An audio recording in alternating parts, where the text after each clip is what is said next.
Welcome to Penny for Your Shots, Conversations and Cocktails with Brilliant Women, the podcast where we uncork the stories and insights of exceptional female leaders from all walks of life. Our goal is to serve up wisdom, tips, and inspiration, and to support each other in rediscovering ourselves and what sets our souls on fire. We'll also share personal memories, paired with friends and a favorite beverage.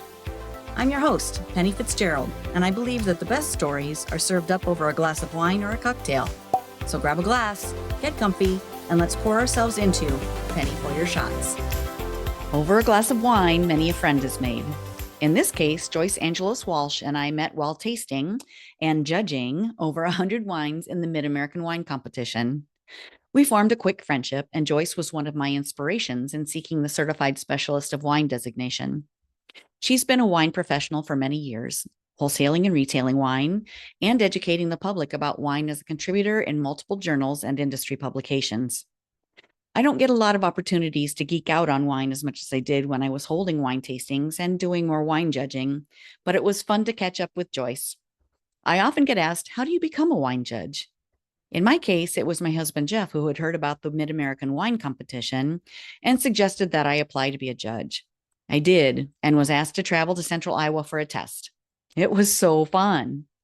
There were probably 15 to 20 of us, mostly wine distributors, wholesalers, or retailers, and some wine enthusiasts and educators. The competition was held at DMAC, that's Des Moines Area Community College in Ankeny, Iowa, and it was run by Doug Frost, one of only 4 people in the world to hold both the distinction of Master Sommelier and Master of Wine.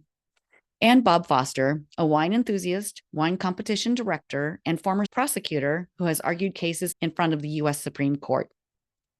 The team at DMAC was also exceptional and instrumental in furthering the wine industry, specifically in the Midwest.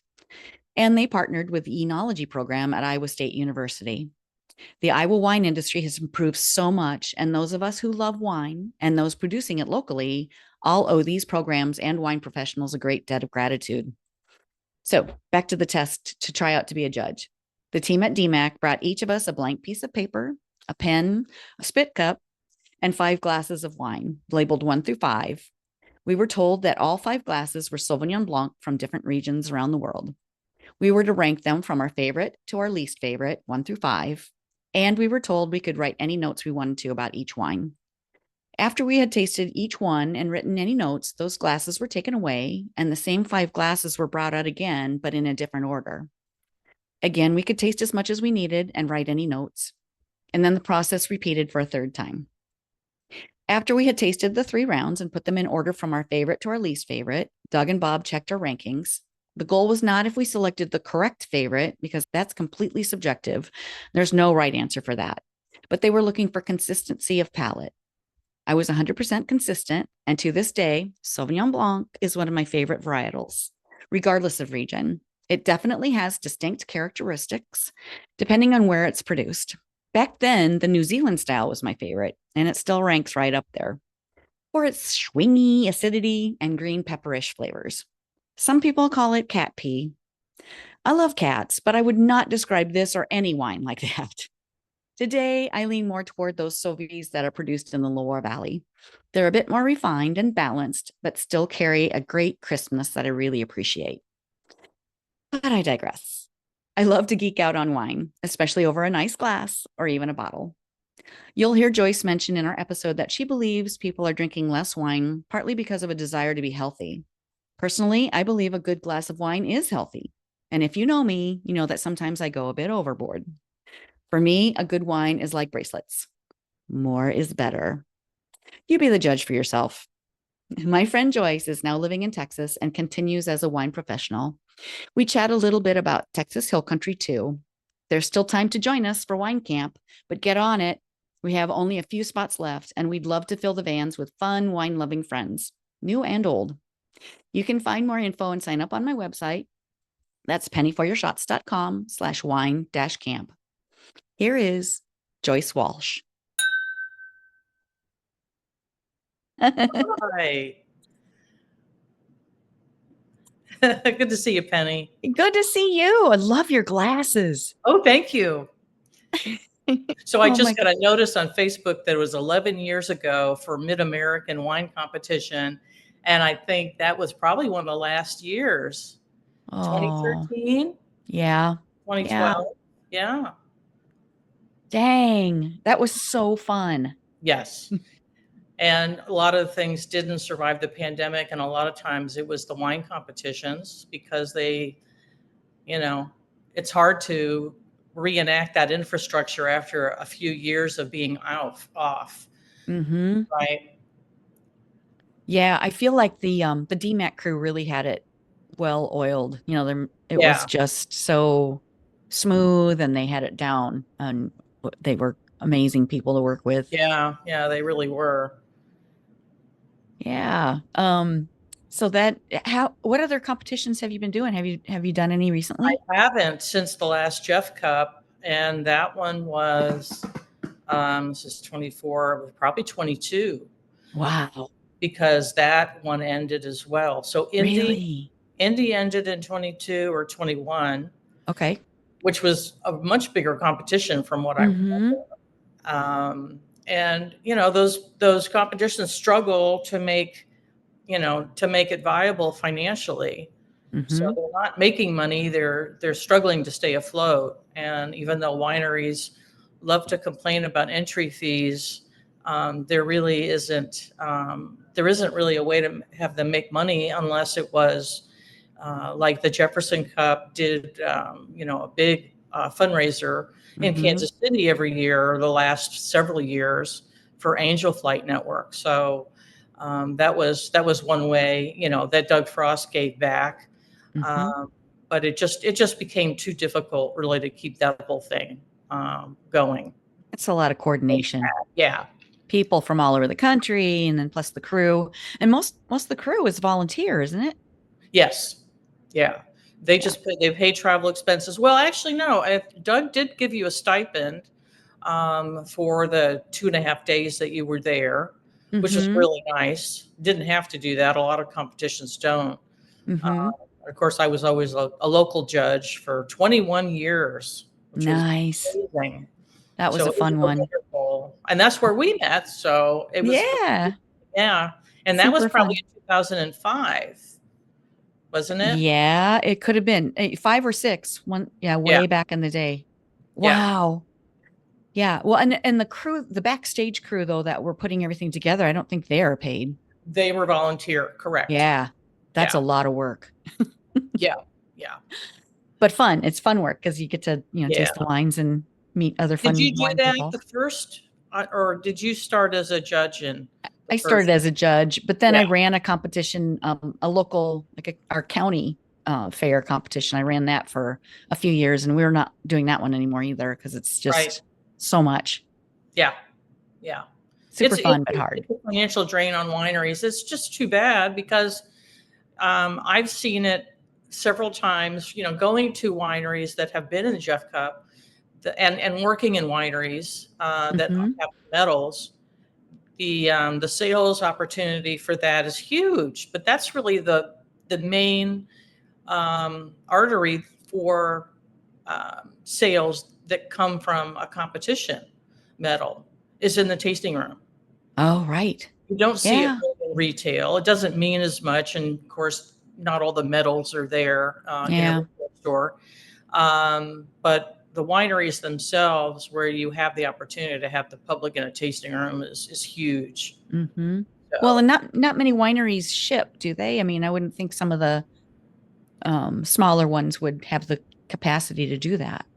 they do ship. Do It they? depends on where it's legal, and usually, depending on where you are, I think there were only like 3 states outside of Missouri that as when I worked for a winery in Missouri, there were like 3 or 4 states that we could not ship to, and Oh, it would change too. yeah. Yeah. Minnesota was one. Texas can be problematic, but Yeah. Texas does ship wines to other states. So, those laws are kind of they're kind of Hmm. flexible on what you can do. And they operate with shipping companies like Vino Shipper that holds the license to do the shipping. And that makes it a lot Okay. simpler for wineries. Of course, they're Yeah. in It's a charge like lot. anything else. But But how wineries, build in those shipping costs is interesting. They'll build it into the price of the wine itself to cover that, so that wine club members, for instance, that's huge for wineries, regional wineries especially. They want to make sure that they give those folks some kind of benefit to being a club member, and so they build in the shipping cost into the price of the wine in order to say we have free shipping. Yeah. I mean, you got to find it somewhere. Has to get covered. That's right. That's right. Yeah. Yeah. And those are your VIP customers. They're your every month solid, and yeah, got to Yeah. take care of them. Yeah. Nice. Well, okay, Joyce, you are in Austin now, right? I am. How long have you been there? Just a year and a half. Oh gosh. It's such a great city. Do you love it? It is. I do. I do. It's hotter than hell. But you know what? And you know this from Iowa, it's not as humid down here because it's so dry. Although this week it's actually pretty cool for July. It's only like 84. When it's not in the triple digits in July, we all do a happy dance. So, yeah. Oh it's my the gosh. devil's front porch. Yeah.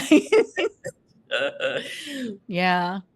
So you used to, for our listeners, you used to be a distributor. Is that accurate? I was a distributor, worked and an importer for over 30 years. Wow. And it started in the restaurant business, really. So that's where a lot of that wine career began. I was a somm in the 80s. And then when I got married, I didn't want to be working an opposite schedule of my then husband. So I went into wholesale. So I wasn't working nights and weekends in the restaurant. Yeah. And so that was a big change. But I'll tell you, I've talked with some other friends of mine that I was fellow salespeople with in wholesale, and it's just changed so much. I mean, I don't want to do it again. Definitely, it's just not the same. It's kind of a lot of large companies kind of take over the market, even though there's still what we call ankle biters. There's still some of those small companies, but they're the corporate placements and that really kind of take over. This is a good wine market, but it's real expensive. Yeah. Very Yeah. I've noticed that some of the boutique wineries they're pricey, but it's kind of fun to see the emerging of it. It feels to me, and correct me if I'm wrong or if you think differently, but it kind of feels like Napa many years, like 40 years ago. Well, a lot of the expense here in Austin is really due to a lot of the times on the restaurant side, it's the markup is pretty hefty, and that's what we'll pay for because we do have a very moneyed clientele going to all these restaurants. Oh, So it's even hard to find bottles under $50 in a restaurant. Oh my gosh. Hard to find under 70. So Really? yeah. And $14 a glass is pretty much, the going rate. Cocktails, 14, 16 and up. Really? Yeah. Yeah. Is that all over near, or is that an Austin thing? I went back to Kansas City not too long ago, and it actually can be a similar market, but we do have a lot more. The tech community moving into Austin has changed things a lot, but it just seems like the markup is a lot higher down here. Everything is more expensive. I mean, we know that after the pandemic, but it's a little more accelerated here, I think. Interesting. Yeah. Interesting. But the bottle price out in the wineries, it's not no, 50s. Wineries themselves, especially local wine, that's kind of a delicate subject, as you know, from drinking wines from Iowa and around the US. The retail prices, it's what they can actually make. The public perception of local wine is that it shouldn't cost so much because it just came from down the street. And that's not true. It costs just as No. much to make. Mm-hmm. Production costs, marketing costs, everything is the same, Yeah. whether it's in your state or several states away. And transportation, sure, is an aspect of it, but when you have trucks coming from California into Kansas City and beyond, you know, 2,000 cases on a truck really is nothing. But if you go to a winery, you know, a local winery, yeah, you're probably going to get a little better price, but the transportation isn't a huge aspect of it, really, Mm-hmm. comparatively. Yeah. Yeah. And all the costs for a small winery are not any less than, in fact, they're more, Right. I would, yeah. Yeah, I mean, the critical mass is very important. If you're under 2,000 cases, your costs are really, really high. I Mm-hmm. happen to work for a winery that made 40 different SKUs Oh, or wow. SKUs. That's a lot. That's a lot in labeling, compliance. All of those labels have to be approved. Mm-hmm. That costs money. Then you have gone down to the vineyard aspect and the winemaking and keeping everything separate. It's really mind-boggling, Mm-hmm. you know, as opposed to somebody in Carneros that's just making Chardonnay and Pinot Noir. So that's a good comparison. Mm-hmm. There's no way you can compete with a Carneros winery that just makes, you know, two different varietals. Right. Yeah. Right. 40. Wow. I can't imagine just the management of that, let alone the, And some things were two-case production. oh, So, but these were all American hybrids, and they okay. were created actually in the 1800s. And it was very much a, you know, a passion project for the owner. It's Terravox Winery, who I worked for, Okay. and they have probably a nucleus of about a dozen wines in their portfolio. But then there were a lot of others that went to wine club members that were very, very small Okay. production. And Okay. they're all dry, which for Missouri, any part in the Midwest, was a little different. Yeah. Yeah. We grew up on Kool-Aid, and that's what our taste buds are kind of looking for. Yeah, yeah. Yeah. But I think that's changed. Iowa wines have gotten much better from They our had early days. Yeah. Yeah. that There's some was really something good that we producers. saw. We saw What's that that? at Mid Oh, American yeah. Competition. That was huge when I don't know, in the span of even 4 years, the quality Mm-hmm. of those wines improved dramatically. And they Absolutely. figured out what they wanted to grow, what grew best there, and Yeah. they could make them. And if they had sweetness, that was fine too. But the wines had to be balanced, and that's what Yes. we judged. Yeah. Absolutely. Yeah. And if the grapes that grow here tend to be quite acidic. So doing something with them to balance them is key. Yes, yes, Yep. Bubbles have turned out to be a really good thing. yes. I'm I remember all for it. one of the winners of one of the Mid American competitions was it was a it wasn't a Pinot Noir Blanc. You know, I'm trying to remember the grape variety, but Yeah. it was a pink bubble, and it was so good, Yeah. amazing. And Was I'm that, pretty sure it was Iowa. yeah, was that the Frontenac Yes, bubble? it was. Yeah. It was Frontenac. Yeah. I love Frontenac when it's done right. Right. That's right. It can be really funky if it's not. It's for sure. Yeah. It has that Yeah. fauchy funk. Mm. Yeah. We've tasted a few of those in our day too. The fauche funk. Mm-hmm. Mm-hmm. I think that's just hard for people to get over. Unusual varieties, and Hmm. they don't taste like their vinifera counterparts. So Mm-mm. it's hard for acceptance for that. Yeah. Yeah. They're very, very acidic, very, well, funky. Yeah. Yeah. So you mentioned that there's some Rhone varieties grown in Texas that are pretty Yes. good. It's really it's great for Texas. I mean, they had a, you know, Burgundy wine industry back in the late 1700s, early 1800s. Yeah. And there was a lot of French interest in Texas. In fact, it was the Truchard family of Carneros. They came to Mm. Texas first, before they went out to California. Really? Yeah, so there was a lot of interest in because the growing here, it's inhospitable soil, really, unless you're on the Mm-hmm. eastern part of the state, it's a little too fertile. But we do have 8 AVAs now. And West Texas, I worked for a winery down here that had vineyards near Lubbock, Mm-hmm. very flat, but really well drained. And you get a Mm. lot of these really cool breezes coming over the Rockies. And Mm. so the heat, even though it's up there, it would cool down at night, which is something that Missouri does not do. I mean, you could simply Right. wake up and it's 90 degrees and humid. That's where vine diseases really thrive. But Mm-hmm. down here, it is cooler in the morning. It does cool down at night, so preserving acidity. And so they can grow vinifera. And Mm. Tempranillo, I'll tell you, is just amazing Mm. down here. And you're going to be down here in what, September, October? September, yep. And I try a lot of really great Tempranillo. And it Mm. really likes that area of West Texas, Lubbock Mm-hmm. area.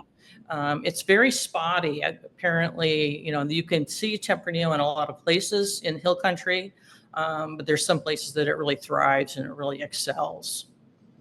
So Nice. that's something to look for. But Yeah. back to Rhone varieties, Mm-hmm. there's some really great Grenache, Mourvèdre. They call Mm. it Uved down here. They call it Uved? Uved. Oh. That's I what don't the know cool why. kids are calling it, Yeah, huh? there are a lot of pronunciation things that are different down in Texas. Yeah. But some really fabulous examples um, of those grapes. Um, and Chenin Blanc out in West Texas Mm. and in Hill Country, excellent examples. Albarino is now getting a lot more Nice. popular from Portugal, Spain, and also a few examples of orange wine, which is Oh, really nice to see, made from Pinot Gris, okay. which really stunning examples. So Interesting. yeah, That's kind of in vogue right now, isn't? I mean, I've yeah, seen it yeah, it more is. places. So extended skin contact whites, which is really the more proper term for it, but Yeah, yeah. it's longer to say. So the moniker of orange has stuck, Yeah. even though they're not Mm, color orange.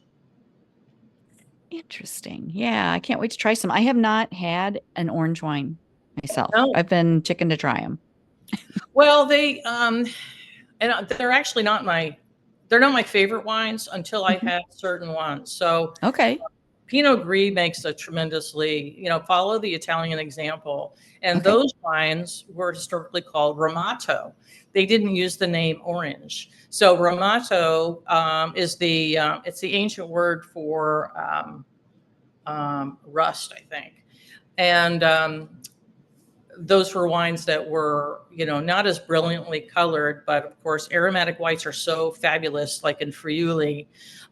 So when they did the extended skin contact, which is like 30 days or more, the wines Wow. develop tannin. And Uh-huh. one thing that the winemaker that I worked with in Missouri, when we did Traminette orange wine, uh, Oh. was they grew the grapes a little differently. They did a lot more leaf pulling. Okay. So the grapes themselves developed more tannins in the skins More that would color. impart the wine. Hmm. So it makes the wines very long lived. Um, but you get that color just out of the skins and the pips. Mm. And so the wines they're really interesting. You can't classify them. They're not classified as rosé because they don't have red skin, Mm. right? So Hmm. they're white skin, white juice. But they drink like a red. So Wow. you could say that they're white wines made in the style of a red wine. Okay. They tend to be, as I said, have a little more tannin structure, Hmm. and they're really great with vegetables. So Really? yeah, and Okay. hard to pair vegetables like artichokes and asparagus. They're really Yeah. so some can be really, really delicious, like this Pinot Gris that I had Mhm. down here. And then some can just be uncomfortable drinking, which is Yeah, what I like call natty wines. I call them uncomfortable. uncomfortable. Yeah. I I recall calling them DNPIM, like do not put in mouth. That's not put in mouth. That's right. Yep. You can just There were tell. there were wines early on in the Missouri competition, and I'm going back Yeah. 24 years, where there were a fair number of wines that were not fit to be put in your mouth, and they get they get kind of weeded out, I think, when the wines are not successful and then the winery is no longer around, or they figure out how to make them better. Yeah. And I'm not saying that competitions have a part in that, but we used to give them feedback on wine, Mhm. and that was really, I think, good information for them to have, especially when you have people that are in the trade like Merle and Dick Oh, Peterson, yeah. who could Mhm. pick out some things that were biologically, Yeah. wrong with the wines. That there was a real serious flaw. It's good to Mhm. know that. Yeah, and those two in particular would know how to fix it. That's They were right. giving good feedback on, what's the alternative or how do you make this right? Yeah, Uh, Yeah, those guys were brilliant. yeah. Really interesting to listen to. I was just Yeah. at some point though, some of it just went up Yeah. here. Yeah. Right over You the lost head. a little few minutes ago, but it was, became very technical, but they really knew. No, Hmm. so Yeah. I learned so much from those competitions too. And listening to everybody, listening to people who have been in the industry for longer than I had been, and then just tasting a flight of wine.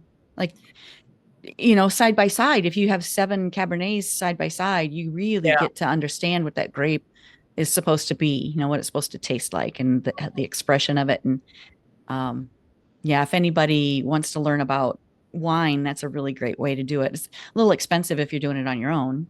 that's right. And trying to Get and some. not knowing where the wines come from. So the regional differences, like Jeff Cup, we had anything under the sun. I mean, we had Ridge Montebello next to some Cabernet from Colorado. Mhm. So there were some things you had to take into account. Like if it was something from far north, if it was Michigan, for instance, a Cab Franc Mhm. from Michigan, you can't you can't really say, well, it should taste like this as a Cab Franc would in Napa Valley. You have to evaluate it on its own merits. So Right. that was always kind of a challenge, I think, for a lot of people to understand. Does it have the components of a really good Cabernet? Uh, Mhm. but it's also in a much colder climate, and you can't judge it along the same lines. You have to Yeah. get an understanding of where that wine perhaps came from, and you don't know where it came from. Right, because that those details would potentially give it away, like who's the producer, and so Yeah, we weren't privy to that yeah, as judges. Yeah, that's true. Well, and sometimes when you taste a wine, you might guess a region or is it cold climate or warm climate? You can kind of tell those things, but yeah, you wouldn't necessarily know, is it supposed to be tasting like this? Is it supposed to be bright and acidic, or is it supposed to be smooth and mellow and velvety? And yeah. And I hmm think we saw that really exemplified in the grape Norton, because right. there were lots of different iterations depending on who made it, and Hmm. most of them are coming from either Virginia or Missouri. So you kind of knew, you're not dealing with California or Michigan, but depending on what that winery wanted to do with the grape, and it can vary dramatically. And you can have a really light, almost a Beaujolais style, and then go quickly into almost Petit Syrah category or Hmm. territory. So it just depended on, and some of them would send in Norton with lots of age on it. So you were looking at some that you're like, is this thing 10 years old? I mean, they kind of throw those things in there, and it ages well. So it wasn't a bad thing. It was really fun to try. Yeah. Yeah. Yeah. And you wouldn't necessarily be able to do that just anywhere. Right. That's right. Yeah. And Norton, that's a guaranteed blue teeth day. Yes. See, that's why I always like doing the whites in the afternoon. Yeah. Because it's clean at the end of the day. And when I first started judging in 2000, um, we always did we did the whites, and then we ended with sweets before lunch, and then we did reds all afternoon, and then fortified. And everyone, we were completely purple. Um, Yeah. but I think it wasn't a teeth cleaning decision to make it. I think Doug, that was kind of the vogue then, to do it that way. And then it changed because figured out that people have better attention spans in the morning, and your tasting is a lot more accurate at 10 a.m. rather than 4. So that's why that change happened to a lot of competitions, I think. That makes a lot of sense because reds, I feel, are harder to judge. They're more intense, more layered, Yeah. more complicated, more sophisticated, Yeah. so it's harder. Yeah. Yeah, there's a little more that gets in the way. Even though I find, people ask me, what would you rather drink? 9 times out of 10, I'd rather have white. I either Chenin Blanc from the Loire Valley or Riesling. That's what all of us, dinosaurs in the industry end up really loving Riesling the most rather than a red. That's so interesting because, I feel my palate has completely gone that way too. Yeah, when you're first starting wine, you like something a little bit sweet, a little delicate, light, refreshing. Pretty quick, you're drinking reds and you get very, very big and bold, and like Zinfandels are jammy and juicy. And then you like something a little lighter, a little light red. Yeah. Full circle back to whites. Probably learn to appreciate nuance and balance a lot more as you get older. There was a book by Tim Hanai, who's a master of wine, and he quit drinking like 25 years ago, but he wrote a thing about sweet bias. And there's a lot of research that points to preferences for sweet wines that's kind of in your DNA.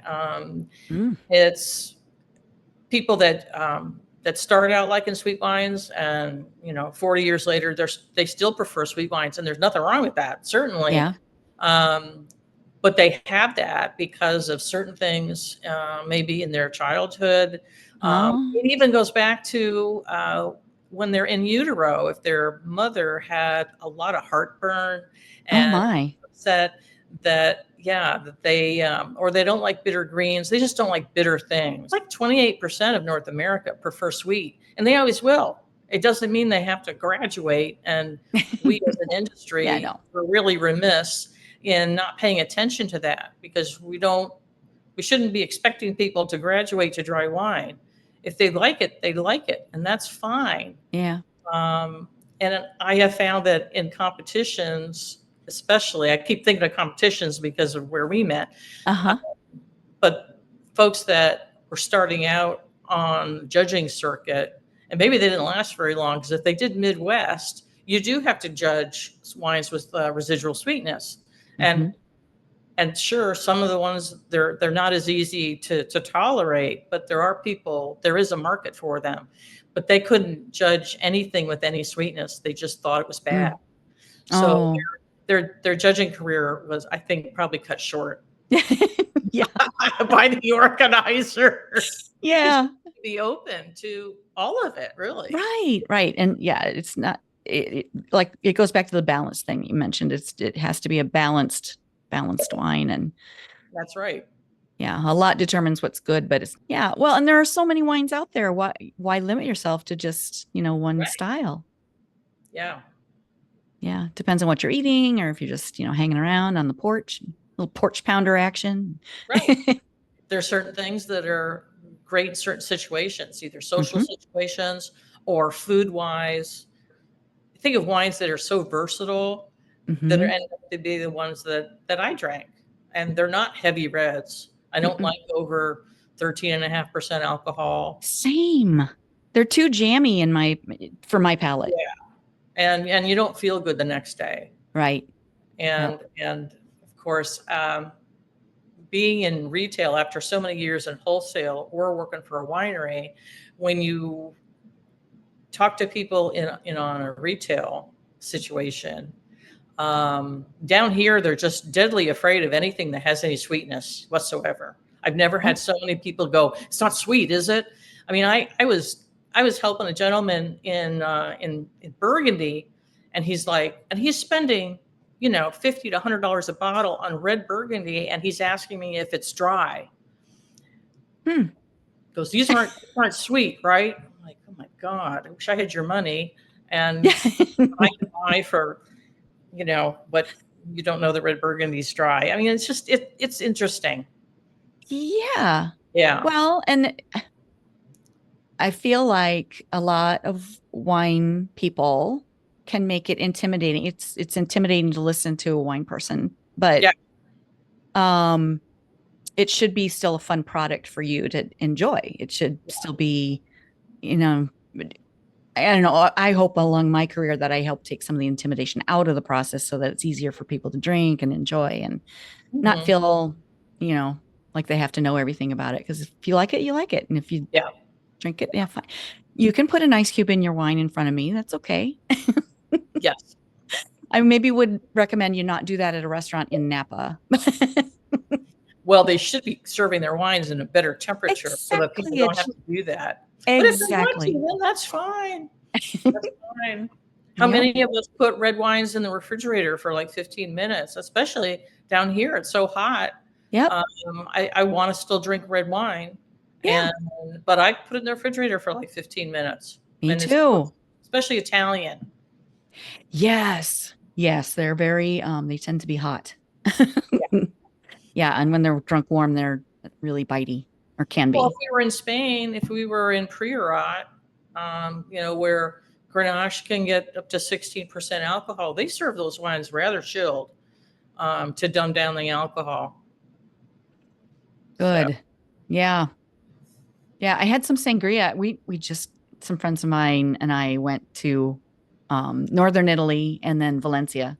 yeah, And oh my gosh, so good. But the sangria, all kinds of wine cocktails and all of them over ice. red wine and Coca-Cola. Yes, and That's the yep. base. I love that. And red wine and orange juice was very Yeah, common. yeah. Mm-hmm. Yeah, it was great. And there's no pretentiousness about it. You just, Mhm. here, go sit on the patio and have a sip. Yeah, yeah. Lowers the Very nice. alcohol a little bit, Mm-hmm. so you can Yeah, drink longer. keeps you hydrated. Mhm. Yeah. Very cool. So you currently like more of the whites and like a dry Riesling, I'm Oh, assuming. yeah. Well, and my all-time favorite is probably, now that's hard to say, but Vouvray is really one of my favorite wines of Mm. the time. And I could drink it every day for the rest of my life, and I wouldn't get bored because there's so many different kinds. Mm-hmm. But yeah, I love Chenin Blanc, Me and too. Beaujolais. I love Beaujolais Cru, especially. Mm-hmm. Um, but actually, my favorite all-time red has got to be Barolo or Barbaresque. Really? Yeah. Uh-huh. Mm. Yeah, that's nice. I love a good Cab Franc. I Yes. I think I could be happy in the Loire Valley very easily. Definitely, you would definitely love it. Yeah, that's Yeah. on my list. That I'm turning 60 this year. And that is, I want to visit so badly, but I don't think it's going to happen this year, but it's definitely going to be a celebration when I do. Yeah, I've been to France a couple of times, but I really want to go to Italy, and I haven't been to Italy at all. So, Oh, you're kidding. no. Or Spain. Oh, really? Yeah. And then Oh my Greece, gosh. I toured Greece Yeah. and it's down there on Santorini and Crete, but no, I haven't been to Italy, and that's Oh my really where I have to gosh. go.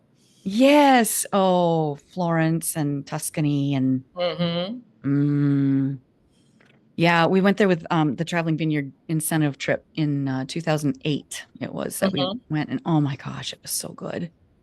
The Yeah. wines are just amazing. Yeah. Oh. Okay, so if you can share a fun memory that you have from your wine days and or from sharing a good glass with friends or even from wine from our judging days. Oh, I've learned so much during the judging aspect. I did learn something really interesting, and this is more like a scientific thing. I could do the good time things too, but this I felt was really important that I just recently learned. Um, Quite often in the very first round of judging, and we would do sparkling. Mm-hmm. I always felt this bitterness out of the wines, and I was like, it lasted for the first couple of flights. I thought, why am I tasting something bitter? And it always happened in the very early, minutes of the competition.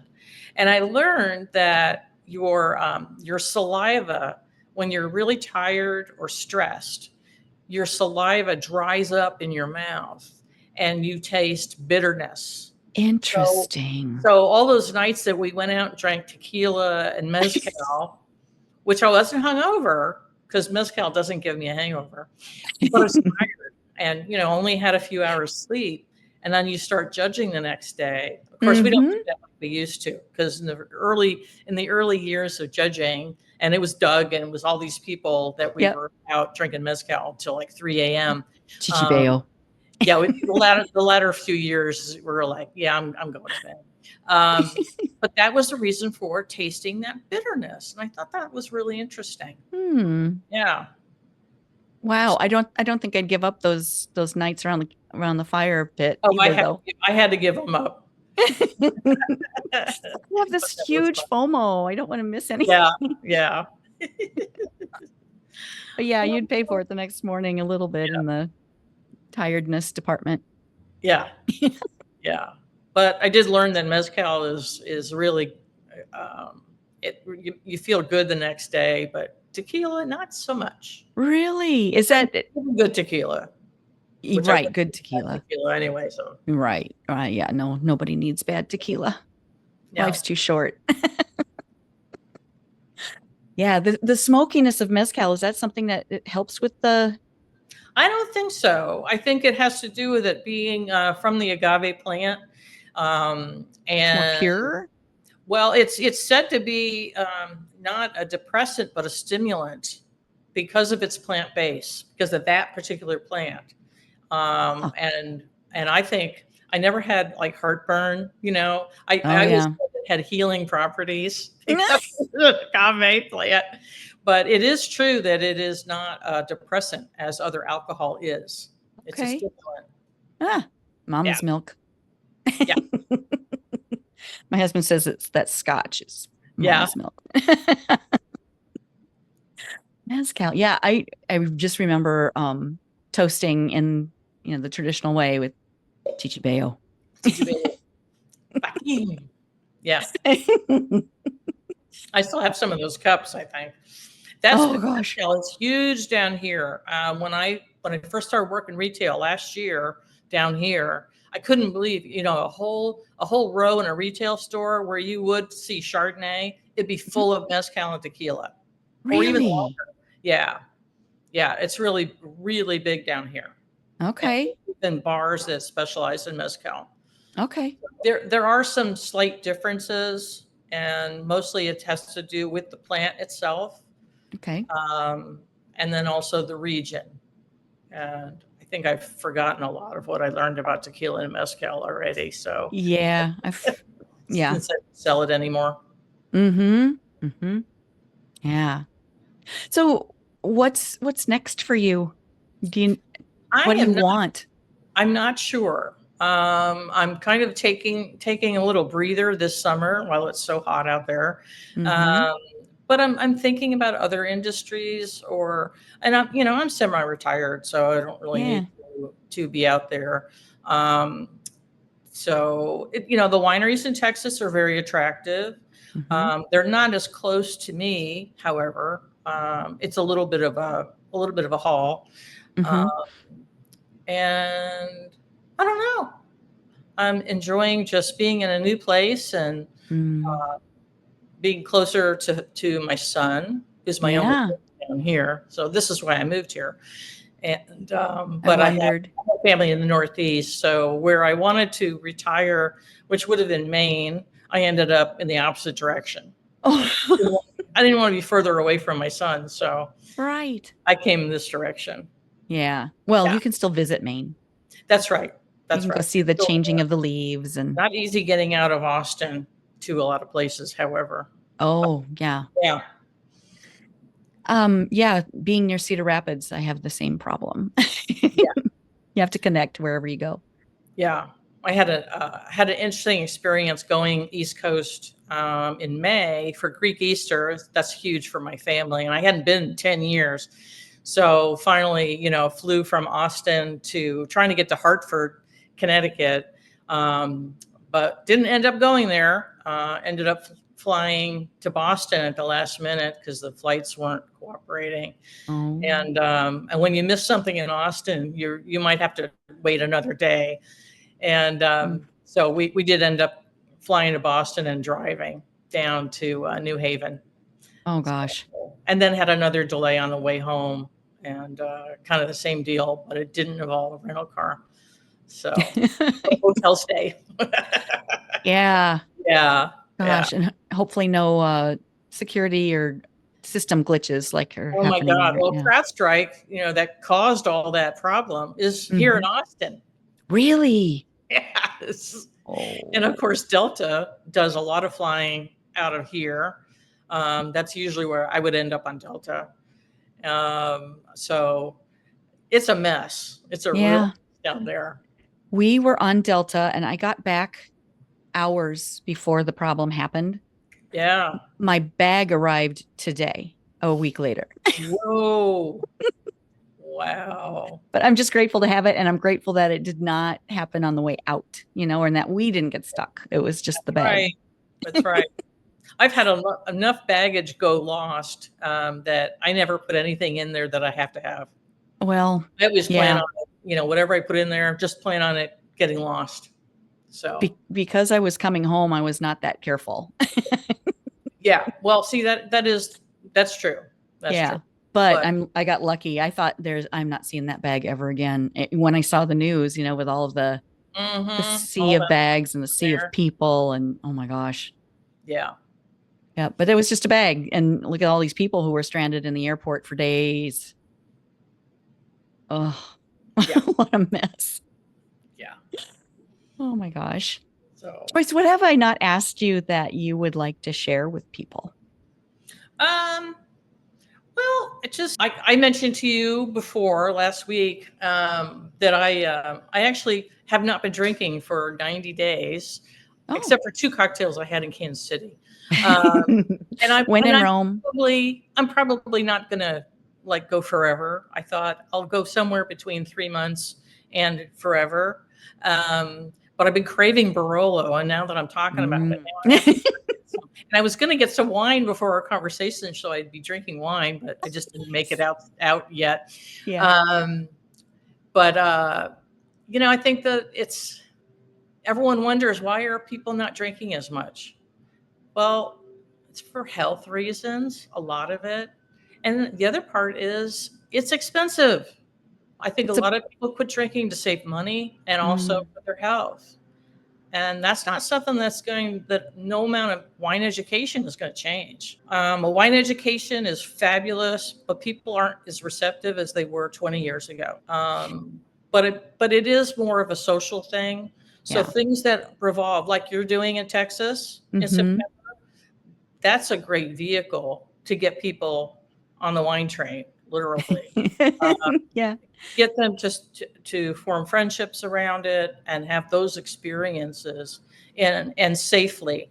So they're not driving because you're in a van or whatever. How many people are going down? Well, we're limiting it to the first 50 that sign up. So we still have some openings available. So for anybody listening, we still are taking names. But yeah, and we have vans lined up and we'll be shuttling people back and forth. So there's no driving and no safety issue there. Where you're going to go? We have a tour guide lined up to take us. One day we're going to go to 3 different wineries, and it'll vary depending on which van you're in. But there are a number of them that this band partners with that will be sharing wines with. And then the second day, we're going to a brewery and a distillery, and ending up at Fredericksburg to do a little shopping. Oh, And good. yeah, and then we'll have a hoedown back in Blanco. Well, Fredericksburg is fun. Um, you could get some good German food. Yeah, There are some really good. I don't know if you're going to be kind of out in hill country, not in Austin proper, correct? correct. Yeah, Yes. Okay. Well, there's some really great places, and one of my yeah. favorite wineries is Becker, and they have a Nice. tasting room in Fredericksburg. I've never been to. I haven't been to the winery. I've just been to the tasting room. But I love Okay. the wines, and we've judged those at Jeff Cup for many years. But there's a lot of really good wineries down here. Yeah, I It's can't something wait. well, 8 AVAs. That's really stunning that there are that many official viticultural areas. I wish Missouri had done something, but they don't have that. I think Texas was really very in the forefront and Mm-hmm. very proactive in making those distinct boundaries for viticulture. Yeah, that's amazing. That takes a lot of good people to think forward enough to be able to think, okay, in 20 years, what do we want this industry to look like in our Yeah, area, and how do we want to grow this region? Very yeah, cool. Oh gosh, yeah, I can't wait to taste some more. yeah, yeah. Oh, that's great. That sounds like a really great um, trip. Yeah, yeah. With the ladies, I'm sure we're reconnecting with old friends and meeting some new ones, Hmm. and that's Hmm. always good over wine. That's right. That's right.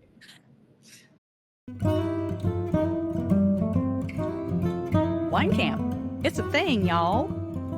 Don't miss your chance to join us in Texas Hill Country this fall. Grab your bestie and secure your spots today. You can find more information and register at pennyforyourshots.com/wine-camp.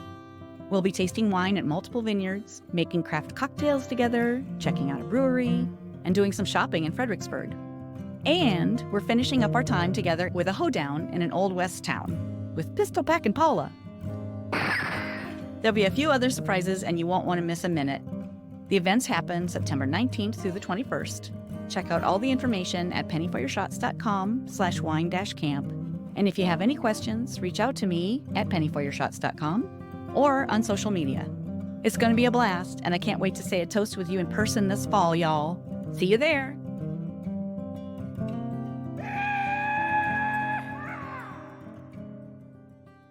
Very cool. So your life has changed a little bit since your traveling business was. Yeah. That was really quite. Oh my gosh, just a shock. And so many other businesses had that happen to them. Recently too, there have been even more. Yeah. Yeah, a lot of direct selling companies have changed to an affiliate marketing program or have kind of cut out their field, which I feel is quite short-sighted because the relationships that we build out in the field as a representative of a company, that's what makes the company, like that's what's selling the product, is our relationship with our customers. Right. And to cut us out, you're not going to get the same experience when nobody's out there doing those wine tastings or doing the product demonstrations or doing the cooking shows or whatever it is that you represent. Right. It's just they do that. Is this because of cutting costs? Yeah, I mean, that's the only thing I can think of. It's all about money. What would be the impetus? Yeah, but it's kind of, well, again, short-sighted, but dumb. Yeah, I don't know all the numbers for my personal, the company that I worked for. I wasn't privy to all of the financials, but I know that there were some decisions that could have been made differently, and that would have supported more people. And I know, in my opinion, I'm working for myself, so it's all me, and that's a blessing and a curse.